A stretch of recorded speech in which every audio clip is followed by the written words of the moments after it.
이제 오늘 주신 하나님의 말씀 같이 한번 보시겠습니다. 오늘은 마태복음 14장 24절로 33절 말씀입니다. 마태복음 14장 24절 말씀부터 33절 말씀입니다.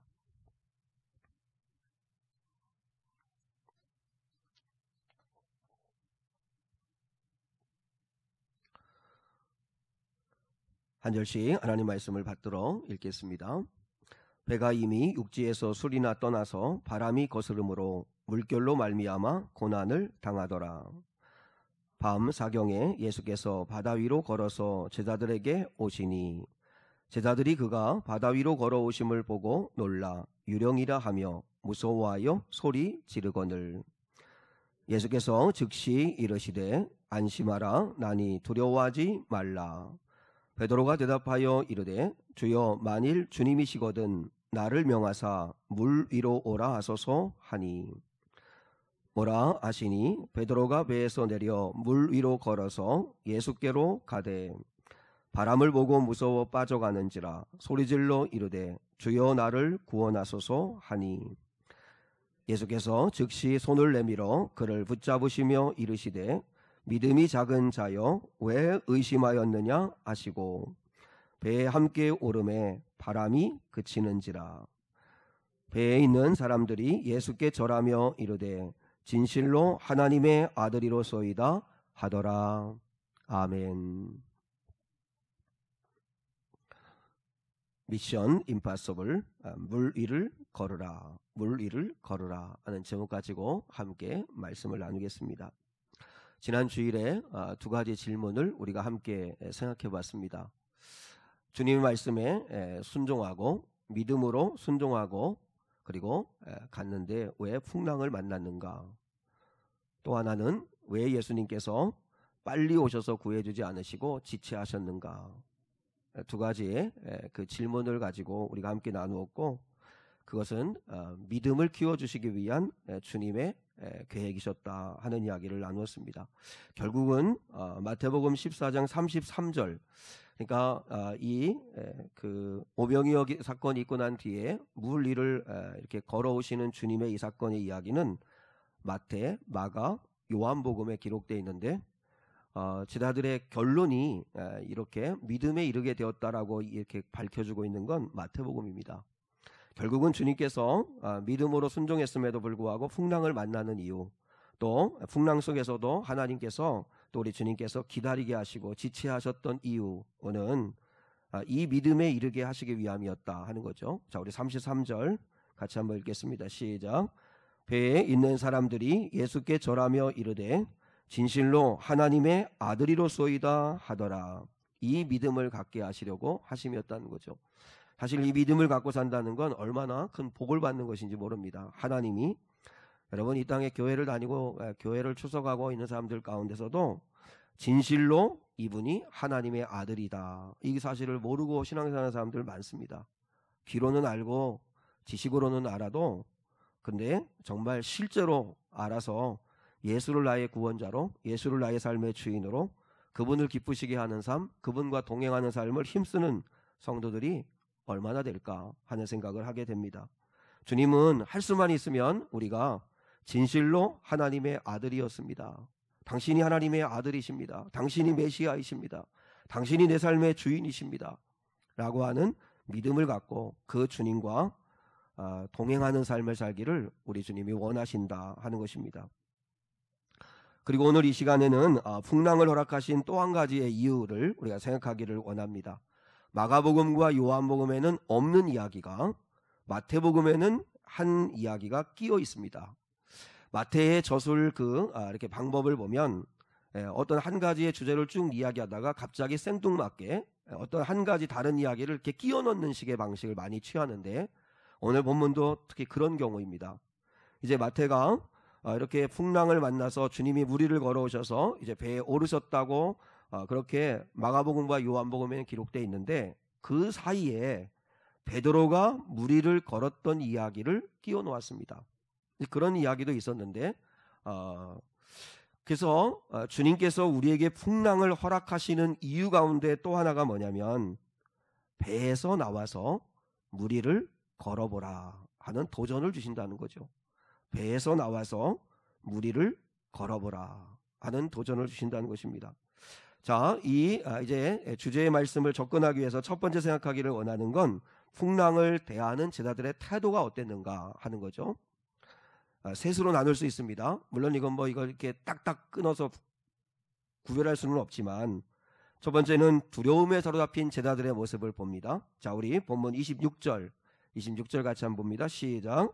제자들이 그가 바다 위로 걸어오심을 보고 놀라 유령이라 하며 무서워 소리 지르거늘. 캄캄한 밤에, 우리가 이제 밤 사경이니까 최소한 6시간에서 9시간을 풍랑으로 지금 이들이 고생을 했잖아요. 그러니까 밤새도록 지금 풍랑으로 고생하는 건데, 캄캄한 밤에 풍랑을 만나면 두렵지 않을 사람들이 어디 있겠습니까? 그건 자연스러운 거죠. 거기다가 예수님이 바다 위를 걸어오시는 걸 보고 다 놀라 자빠지면서 유령이다 하면서 소리를 지르고 무서워합니다. 왜 안 그렇겠습니까?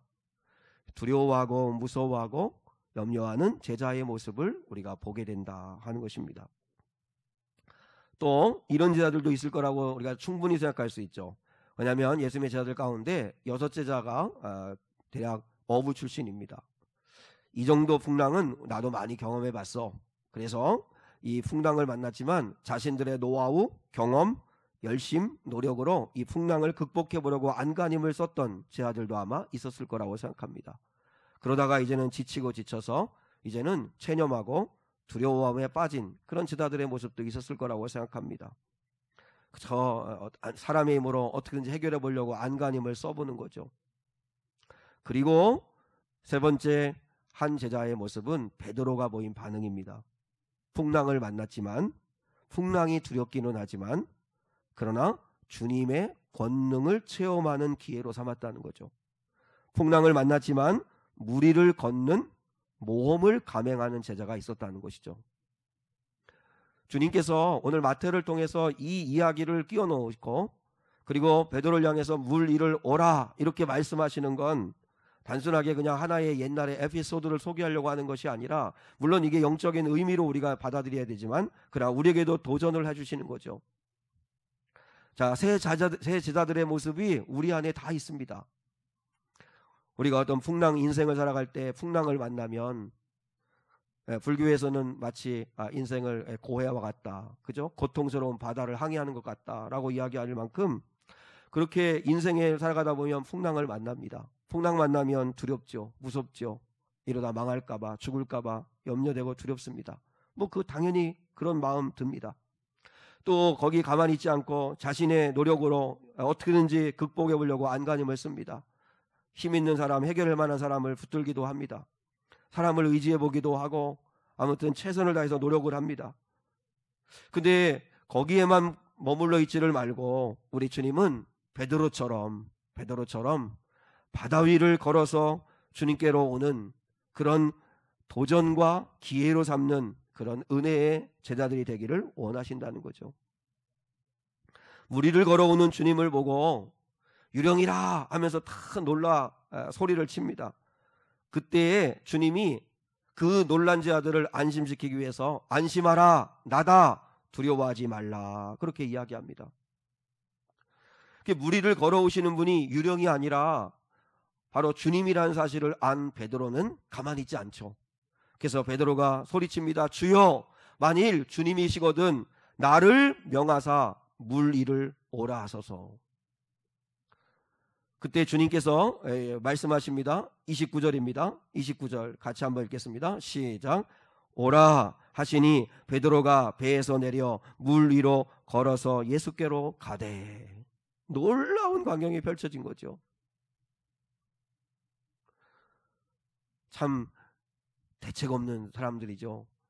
물 위를 가겠다고 하는 베드로나 물 위를 오라고 하는 주님이나, 참 정말 어떻게 보면은 인간적으로 대책 없는데, 여러분, 믿음은 주님 말고는 대책이 없는 삶을 살아보는 게 그게 믿음 아닙니까? 자, 그렇다면 물 위를 걸어오라고 하는 이 주님의 의도가 뭘까? 물 위를 걸어오라고 하는 이 말씀을 하신 주님의 이 말씀의 의미가 뭘까 하는 걸 우리가 깊이 깨달아야 합니다. 여러분, 이 미션 임파서블 같은 이 사명은, 이 명령은 베드로에게만 주신 말씀이 아니라 오늘을 예배하고 예수를 믿고 따라가는 저와 여러분에게도 주신 말씀이란 사실을 믿으셔야 합니다. 자, 그러면 무리를 걸어오라, 그렇게 말씀하시는 주님의 의도가 뭐냐? 첫 번째는 배 밖으로 한번 나와보라는 거죠. 배 밖으로 한번 나와보라. 여기서 배가 의미하는 게 뭘까요? 배가 의미하는 건 안전장치를 의미합니다. 나를 지켜줄 최소한의 안전장치. 여러분, 망망대해 속에서 풍랑을 만난 바다에서 어디가 안전해요?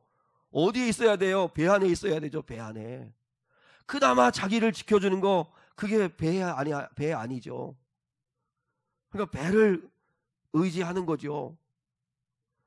바다에서 배는 목숨 같은 거 아닙니까?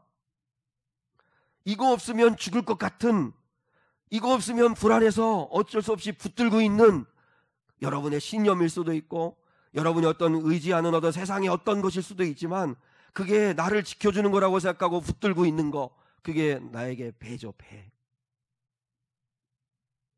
메슬로우라고 하는 그 학자는 인간에게 기본적인 5 욕구 단계가 있다. 근데 사람이 요즘은 너무 복잡해서 욕구 단계가 이렇게 한 단계 한 단계씩 이렇게 뭐랄까요, 계단처럼 그렇게 형성되는 것 같지는 않고 복합적이죠. 요즘은 이제 먹고 사는 문제, 가장 기본적인 어떤 먹고 사는 문제 해결은 다 한 사람들이니까. 근데 두 번째를 얘기했던 그 욕구 단계가 안전 욕구입니다. 사람은요, 다 안전에 대한 욕구가 있습니다. 국가 안보가 안전해야 국민들이요 편하게 삽니다. 뭐 시시때때로 막 전쟁 일어나고 내란 일어나고 막 그러면 여러분, 국민들이 어떻게 살겠어요? 편하게. 먹거리가 안전해야 마음 놓고 먹는 거죠. 사람들이 보험을 들고 연금을 들고 하는 이유가 뭐죠? 안전 욕구 때문입니다. 그래서 어떤 사람들은 돈을, 어떤 사람들은 사람을, 어떤 사람은 자식을, 어떤 사람은 그 어떤 것을 다 붙들고 살아가는 거죠. 그게 나를 지키는 안전장치라고 생각하는 거죠. 그게 배입니다. 배. 여러분에게도 다 그게 있겠죠. 근데 주님은 신앙생활을 하다 보면 때로는 네가 의지하고 네가 사랑하고 이거 없으면 나는 죽을 것 같은, 아니면 내가 붙들고 있는 어떤 내 신념이나 어떤 그 관념이나 어떤 그런 생각들을 해서 좀 나와봐라. 좀 배에서 한번 나와봐라. 믿음을 가지고 한번 좀 배에서 한번 나와봐라. 도전하신다는 거죠. 자, 그게 무엇일까요? 한번 예를 제가 들어볼게요. 우리는요, 하나님을 사람만큼도 못 믿고 살 때가 얼마나 많은지 모릅니다. 유기성 목사님의 그 책에 나오는 이야기인데요. 선교지를 방문했던 한 목사님이 계신데, 그 선교사님이 늘 이렇게 생활비가 부족하고 선교비가 부족하니까, 뭐 그렇지 않겠습니까? 다 후원해서 이렇게 생활을 하셔야 되는데 뭐 넉넉하게 차고 넘치게 후원받는 경우는 거의 없잖아요. 그러니까 이제 선교비가 부족하니까 이분이 11조 생활을 못 하시는 거예요, 선교사님이. 그래서 이 선교지를 방문한 이 목사님이 이제부터라도 꼭 11조를 하세요. 만일 생활비가 모자라면 저에게 전화를 하십시오. 그러면 제가 책임을 지겠습니다. 뭐 큰 교회 목사님이 이제 말씀하시니까 그렇게 당부를 했다고 합니다. 그 선교사님이, 그 목사님이 약속에 용기를 얻어가지고 이제 11조 생활을 하였는데, 근데 1년을 살아보니까 생활비가 모자라지 않더라는 거예요. 여러분, 채워주시는 은혜가 있습니다. 이 하나님이 채워주시는 은혜. 참 이걸 여러분이 순종하면서 경험을 해봐야 되는데, 그래서 이제 1년 뒤에 귀국하는 길에 그 목사님을 만났어요. 이 선교사님이. 그래서 자기 간증을 한 거예요. 목사님 말을 듣고 제가 11조를 온전하게 했는데, 근데 선교비가 부족하지 않고 그리고 생활비가 부족하지 않고 잘 지냈습니다. 그렇게 이제 간증을 한 거죠. 그때 그 선교사님의 이야기를 듣고 목사님이 그렇게 이야기했다고 해요. 선교사님, 참 감사한데 왜 하나님의 약속은 믿지 않으면서 내 말은 그렇게 철석같이 믿으시냐고. 여러분, 이 선교사님의 모습을 보세요. 하나님의 약속은 불안해서 못 믿겠고, 그 큰 교회의 목사님이 생활비 부족하면 전화하면 내가 채워주겠다고 하는 그 말은 믿고, 그렇게 살아가냐고.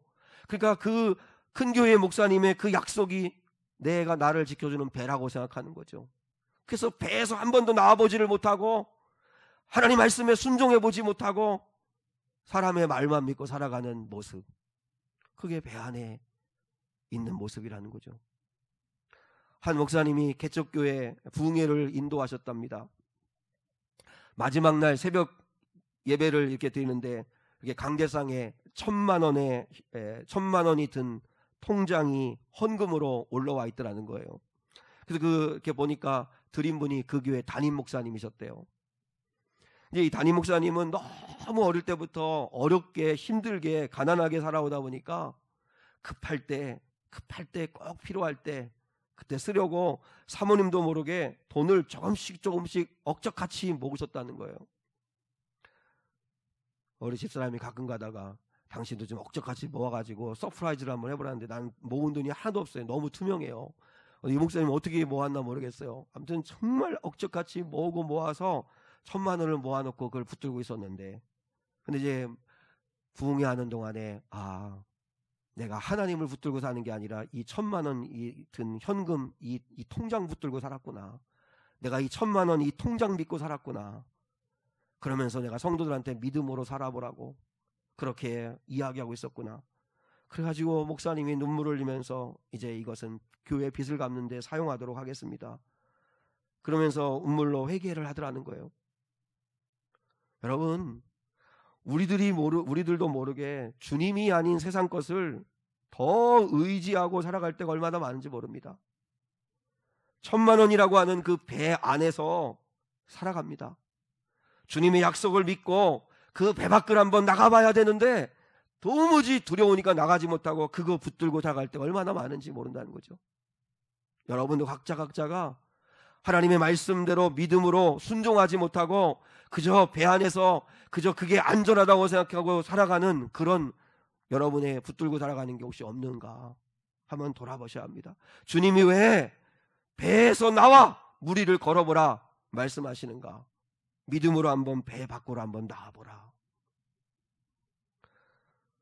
두 번째, 물 위를 걸어라고 하는 주님 말씀의 의도는 말 그대로 바다 위를 걸어보라는 것입니다. 바다 위를 걸어보라, 물 위를 걸어보라 라고 하는 것입니다. 근데 여러분, 성경에서 바다가 의미하는 건 세 가지 의미가 있습니다. 바다가 의미하는 거, 단순하게 베드로가 바다 위를 걸었다고 하는 이것을 우리가 어떻게 영적으로 받아들일 건가를 적용할까를 생각할 때 바다가 세 가지를 갖고 있는데, 요한계시록을 나누면서 배웠죠. 인간을 공격하는 짐승을 불러오는 게 바다입니다. 악한 마귀, 붉은 용, 이 마귀가 인간들을 공격하기 위해서 땅에서 짐승을 불러오고 바다에서 짐승을 불러옵니다. 그래서 유대인들은 바다는 우리를 공격하는 무시무시한 어둠의 세력이 존재하는 곳을 바다라고 생각해서 늘 바다를 무서워합니다. 아주 갖가지 풍성한 그 먹거리를 주는 고마운 바다이기도 하지만 인간을 공격하는 풍랑이 언제일지 모르고 내가 안전하다고 믿고 살아가는 내 배를 산산조각 낼 수 있는 그런 풍랑이 일어나는 것이 바다라고 생각하는 그런 거죠. 그리고 두 번째, 바다는 어둠의 세력이 장악하고 있는 곳. 그게 바로 그래서 배를 부서뜨리고 항로를 벗어나게 만들고 끊임없이 배를 공격하는 것이 바다라는 거죠. 바다는 다른 의미로 사탄이 장악하고 있는 이 세상을 의미합니다. 바닷속에 빠져 이 세상의 달콤함, 이 유혹, 미혹에 빠져서 허우적거리면서 결국 바닷속에 빠져 죽는 사람들이 얼마나 많냐는 거죠. 근데 주님은 그 바다 위를 걸어보라는 것입니다. 걸어보라. 무슨 뜻일까요? 바다가 무서워서 죽을까 망할까 침몰할까 내 인생 이러다가 끝나는 거 아닐까? 배 안에만 있지 말고 배만 의지하지 말고 나를 믿고 바다 위를 걸어보라. 바다에 빠져 죽는 게 아니라 바다 위를 당당하게 한번 걸어보라. 바다가 주는 위험, 바다가 주는 공격, 바다가 주는 유혹이 있지만 그거 당당하게 한번 이겨봐라, 그런 뜻이죠. 주님은요, 우리들이 바다에 빠지지 않으려면 배만 의지하고 살아가기를 원치 않습니다. 또 바다를 무서워하며 두려워하며 살기를 원치 않으십니다. 여러분, 우리를 당장이라도 집어삼키려고 달려드는 바다를 보면서 두려워하지 않고 당당하게 믿음으로 바다 위를 걸었던 사람들이 성경에 수없이 나오잖아요. 여러분, 요셉을 보세요. 요셉에게 배는 아버지의 사랑 보호함입니다. 그 아들한테만 특별히 채색 옷 입혀주고, 그리고 늘 아버지의 그늘 아래서 탁 먹여주고, 그렇게 곱디곱게 자라는 아들. 하루아침에 요셉의 배가 산산조각이 납니다. 형들이 요셉을 죽이려고 이스마엘 종으로 팔아버리고 보디발의 노예가 되고 감옥에 갇히고 배가 다 부서지고 산산조각이 나는데, 근데 그 바다 위를 당당하게 믿음으로, 성실함으로, 진실함으로 요셉이 걸어가요.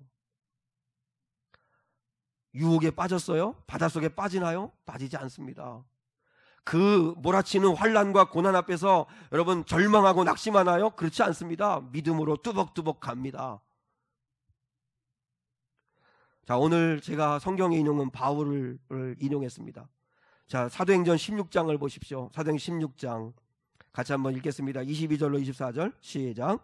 우리가 일제히 일어나 고발하니 상관들이 옷을 찢어 벗기고 매로 치라 하여 많이 친 후에 옥에 가두고 간수가 명하여 든든히 지키라 하니, 그가 이러한 명령을 받아 그들을 깊은 옥에 가두고 그 발을 착고에 든든히 채웠더니. 보세요, 사랑 여러분, 복음을 전했더니 억울하게 매를 맞고요, 손과 발이 묶인 채 빌립보 감옥 안에 갇힙니다. 바울을 보호하고 있는 배가 다 산산조각이 납니다. 그가 바리새인이요, 유대인 중에 유대인이요, 로마 시민권이 있는 이런 보호하는 배들은 다 깨어져 버리고 깊은 바닷속에 빠져 죽을 것 같은 그런 감옥 안에 갇혀 있습니다. 근데 여러분, 바울과 실라가 보인 반응을 보세요. 자신들을 죽이려고 달려드는 그 성난 파도 앞에서 좌절했나요? 낙심했나요? 자신의 힘으로 나가보려고 줄대보고 뇌물 갖다 주고 인간적으로 노력했나요? 아닙니다. 바울이 한 일이 먼저 25절 시작. 한밤중에 바울과 실라가 기도하고 하나님을 찬송하며 죄수들이 듣더라. 이게요, 바다 위를 걷는 거예요. 상황에 함몰되지 않는 거예요. 성경에 나를 지켜줄 것 같은 그 믿었던 배가 산산조각이 나면서 바닷속에 빠져 죽을 것 같은 상황 속에 처하지만 바다 위를 믿음으로 당당하게 걸었던 사람들의 이야기가 얼마나 많아요. 스티븐 코비가 성공하는 사람들의 7가지 습관이라고 하는 책에서 성공하는 사람들의 7가지 습관을 감안해 보니까 그 중에 하나를 말하면 삶의 태도더라. 태도가 성공을 결정하더라.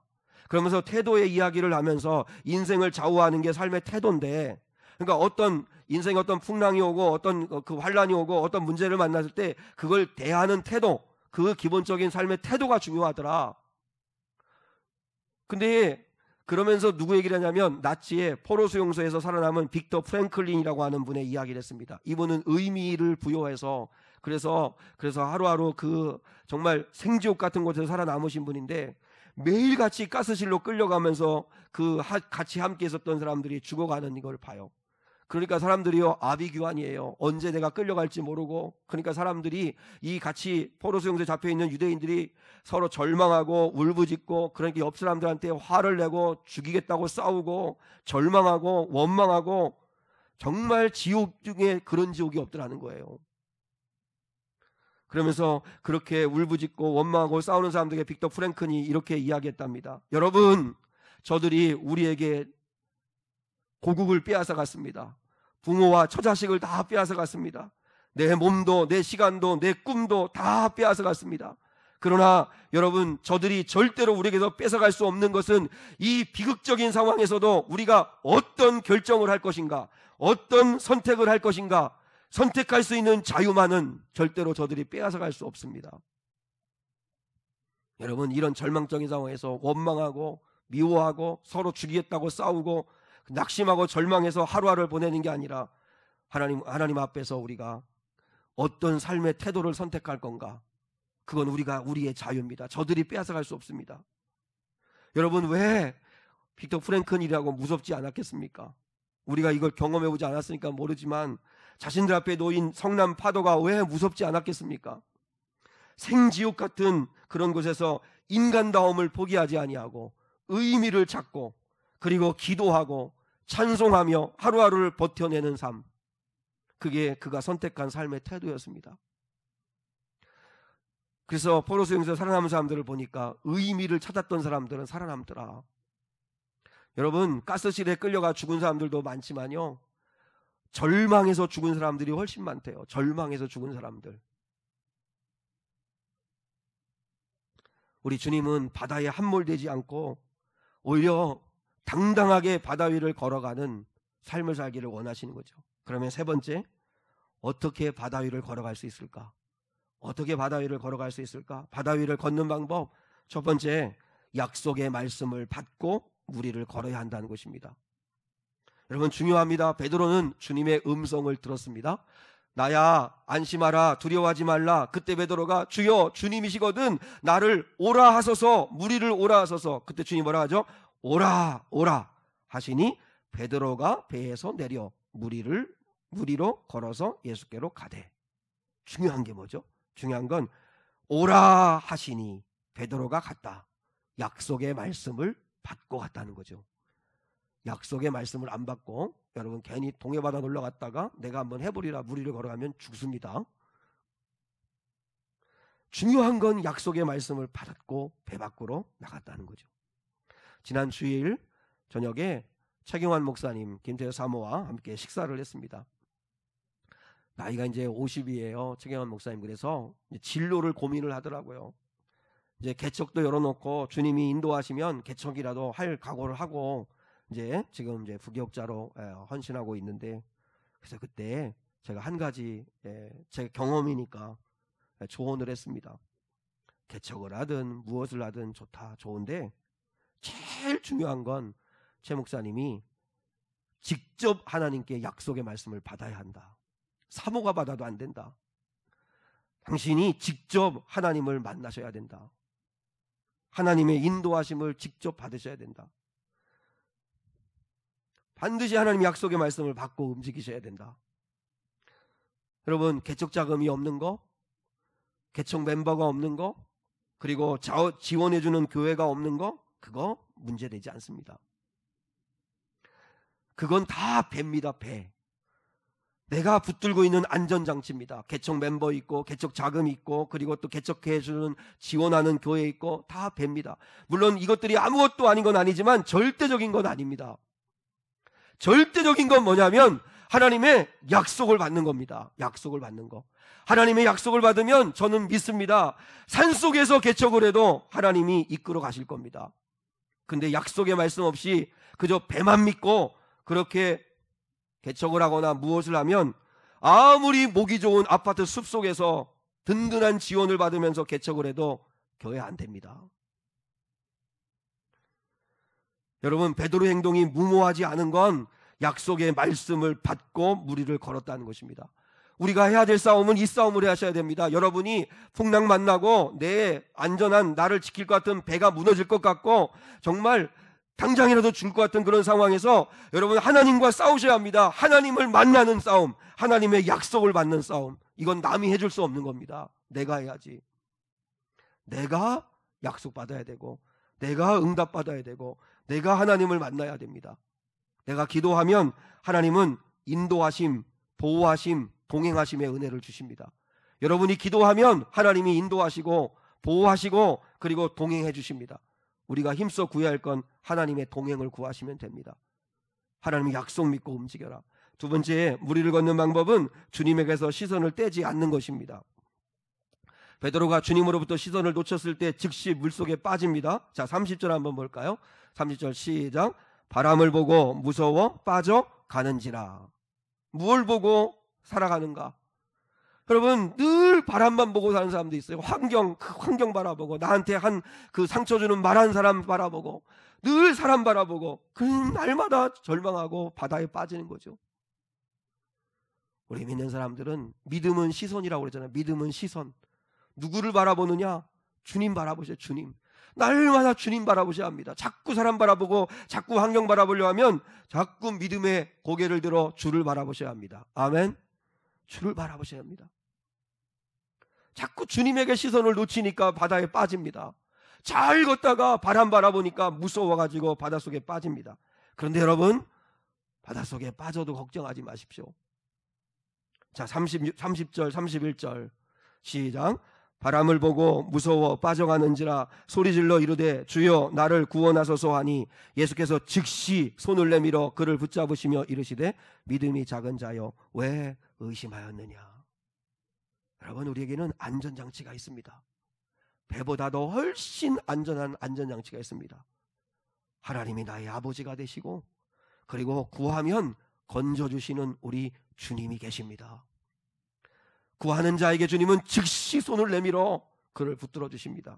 저는요, 베드로 너 왜 이렇게 사람 애먹이냐, 왜 괜히 배 안에 가만히 있지, 왜 나온다고 해가지고 이렇게 사람을 그렇게 곤란하게 만들고 힘들게 만들어. 나는 주님이 그러지 않았을 것 같아요. 난 주님이 베드로 보고 너무 기특하셨을 것 같고 너무 예뻤을 것 같아요. 다른 제자들은 다 배 밖으로 나오면 죽을 줄 알고, 그리고 배 밖으로는 한 걸음도 나오지 못하고 두려워하고 있는 제자들, 믿음 없는 제자들보다 빠질 때 빠지더라도 주님이 오라 하셨으니까 나는 무리를 간다 하는 믿음을 가지고 내가 믿음으로 한번 살아보리라 하는 믿음을 가지고 바다 위를 걷다가, 사람이니까 연약하니까 또 빠져들지만 구하면 하나님은 즉시 구해 주시는 거죠. 그렇게 두려울 게 뭐가 있습니까? 그러니 베드로가 얼마나 예뻤을까요? 베드로가 얼마나 예뻤을까요? 걷다가 빠지고 그리고 두려우면 살려달라고 하면 되죠. 살려달라고. 그러면 주님이 덥석 손을 내밀어 잡아주시는데요. 바다 위를 걷는 거, 걷다가 빠질 수 있습니다. 믿음 흔들릴 때 있습니다. 그럴 때 주님 앞에 살려달라고, 건져달라고 붙잡으시면 주님은 즉시 손을 내밀어 그를 붙잡으시니. 아멘. 마지막 세 번째, 무리를 걷는 세 번째 방법, 주님의 손을 그때는 꽉 붙들고 걷는 겁니다. 절대 안 빠집니다. 그러면 여러분 보세요. 베드로가 처음에는 혼자 걸었잖아요. 주님 바라보고 약속받고 혼자 갔어요. 덜컥 겁이 나서 빠져요. 주님이 손을 잡아 이렇게 건져주셨어요. 그리고 이제는 배로 돌아가는 그 시간은 주님이, 베드로가 주님 꽉 붙들고 그리고 배로 돌아갔겠죠. 베드로는 무리를 2번 걸어본 거예요. 근데 베드로가 안전하게 걸었던 건 주님 손 꽉 붙들고 걷는 거예요. 그러면 절대 바다에 빠져 죽지 않습니다. 죽을 것처럼 달려드는 바다지만 주님 손 꽉 붙들고 가는 사람 절대 죽이지 못합니다. 여러분, 이게 믿어지셔야 되는데, 배 안에 있는 것보다 주님 손 꽉 붙들고 물 위에 있는 게 훨씬 더 안전하다는 사실을 믿으십니까? 세 분, 이게 믿어져야 진짜 믿음이죠. 배 언제 성남파도에 다 산산조각 날지 모릅니다. 여러분이 의지하고 여러분이 사랑하고 이거 없으면 나 죽을 것 같고 그래서 붙들고 있고 불안해서 붙들고 있고 한 그 여러분 안전하다고 생각하는 배, 그거 한순간에 박살날 수도 있습니다. 그래도 불구하고 빠져 죽지 않을 수 있는 건 주님 꽉 붙들고 가는 겁니다. 주님 꽉 붙들고, 주님 붙들고 가면 여러분 구원자이신 주님이 우리를 붙들어 주시는 한 빠져 죽지 않고 당당하게 물 위를, 바다 위를 걸어갈 수 있습니다.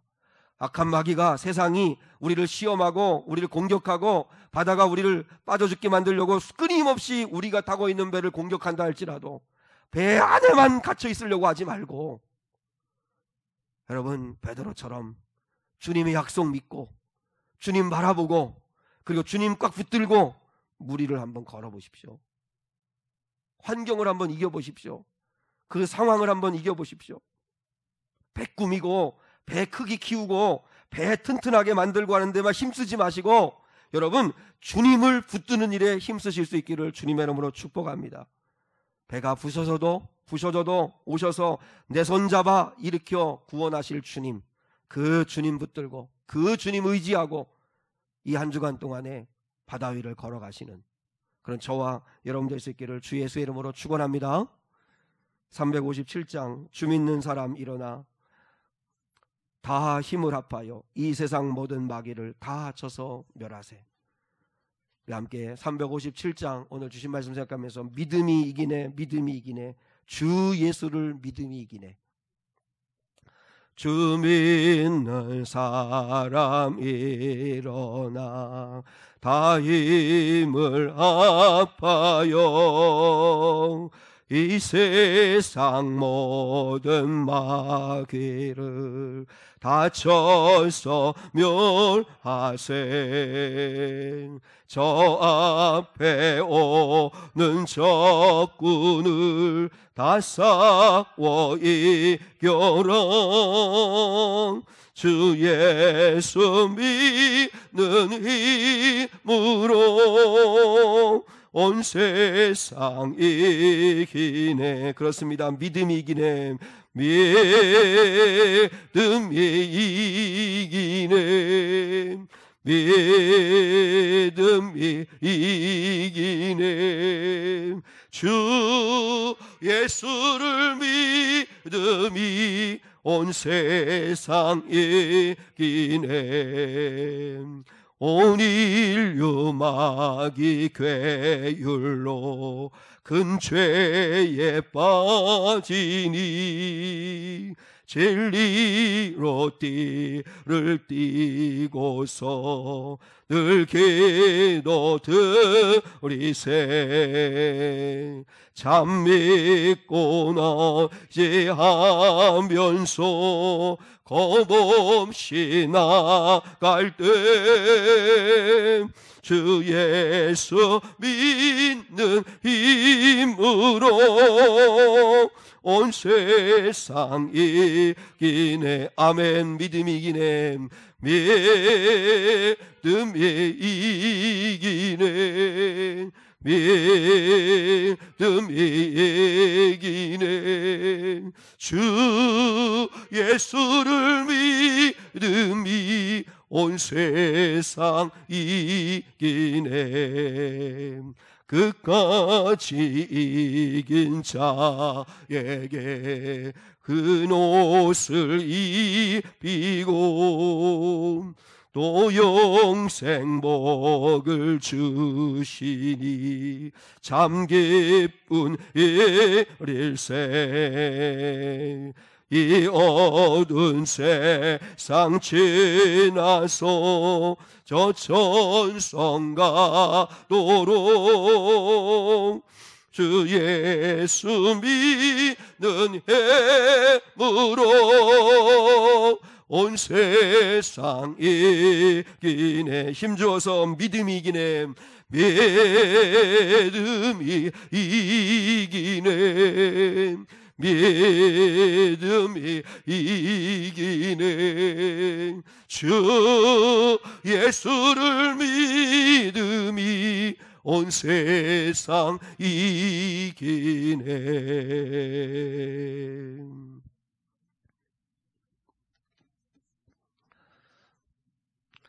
거룩하시고 자비하시고 은혜와 사랑이 풍성하신 아버지 하나님, 오늘도 거룩한 주일을 주시고 믿음으로 살 것을 우리에게 명령하여 주시는 주님의 음성과 말씀 앞에 섰습니다.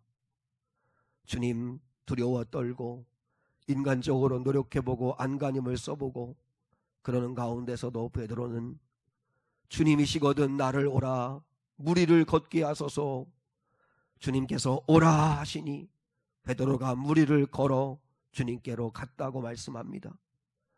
거룩하시고 자비하신 아버지 하나님, 우리 주님도 오늘을 살아가는 저희들에게 물 위를, 바다 위를 당당히 걸어보라고 말씀하시는 줄 믿습니다. 배에서 나와 아버지 믿음을 가지고 주님의 손을 굳게 붙들고 약속 믿고 믿음으로 나아가는 저희가 되게 하옵소서. 여전히 내가 의지하는 그 배, 여전히 내가 고집부리고 내가 생각하고 내가 맞다고 생각하는 그 배 안에서 나오게 하시고, 그리고 주님을 바라보고 주님을 의지하고 주님을 붙들고 아버지 하나님이여 성난 바다 위를 걸어보는 믿음으로 승리하는 거룩한 성도들이 되게 하옵소서. 아버지 하나님, 오늘 거룩한 주일에 나올 때 믿음으로 드린 손길마다, 봉헌한 손길마다 복 주시고 우리 귀한 성도들 정말 주님을 의지하고 믿음으로 살아 하나님을 영화롭게 하는 거룩한 자들 되게 하옵소서. 감사하옵고 사랑 많으신 예수 그리스도의 이름 받들어 기도드리오며, 지금은 우리 주 예수 그리스도의 은혜와 하나님 아버지의 극진하신 사랑과 성령 하나님의 은혜가 오늘 예배하는 거룩한 성도들 위에 영원히 함께 하시기를 간절히 축원하옵나이다. 아멘.